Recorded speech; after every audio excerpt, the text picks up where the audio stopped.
تخيلي ان رجلك بتبعت لك اشارات طول الوقت، عروق بارزه، تقلصات، وتقل مستمر. اللي بيحصل ده مش مجرد ارهاق يوم طويل، ده ممكن يكون دوالي ساقين. دوالي الساقين عباره عن اورده بتتمدد وتظهر تحت الجلد، وده بيحصل لما صمامات الوريد مش بتقفل كويس، فبيرجع الدم ويتجمع بدل ما يتحرك لفوق. طب ليه بيحصل دوالي ساقين؟ ممكن يكون السبب عامل وراثي، ممكن يكون بسبب الوقوف او القعاد لفترات طويله، ممكن يكون في الستات اثناء فتره الحمل، وممكن يكون نتيجه زياده الوزن، وممكن يكون في السن الكبير نتيجه ضعف جدران الاورده. طب وايه الاعراض اللي ممكن تحسي بيها؟ اول حاجه عروق زرقاء او بنفسجيه بارزه تحت الجلد.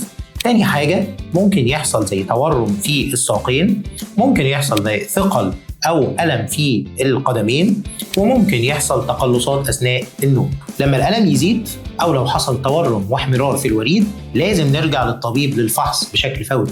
طيب والحلول اللي نقدر نقدمها لكم إيه؟ زمان كنا بنستخدم الجراحة التقليدية، ولكن بسبب مضاعفات الجراحة حاليا بقى فيه حلول أكثر تقدما نقدر نقدمها لكم، زي الحقن الرغوي لو كانت أوردة سطحية صغيرة ومضايقانا شكلا، أو في الحالات الأكثر تقدما ممكن نعمل كي للوريد عن طريق الليزر أو التردد الحراري. في المراحل الأولية من الدوالي ممكن ما نحتاجش إن احنا نعمل أي تدخل جراحي أو حتى ليزر، ممكن فقط نحافظ على المرحلة اللي احنا فيها عن طريق تجنب الوقوف أو الجلوس لفترات طويلة، الحركة بشكل مستمر كل فترة بسيطة، شرب المية بشكل كافي يوميا، وتمارين بسيطة زي المشي. في النهاية الوعي والعلاج المناسب يقدر يرجعك تخطي خطواتك بثقة وراحة. أنا دكتور محمد لبيب، استشاري ومدرس جراحة الأوعية الدموية بكلية الطب، معاكم في بيور كلينيك، دايما هنا علشان أقدم لك أفضل رعاية ونصايح تطمنك.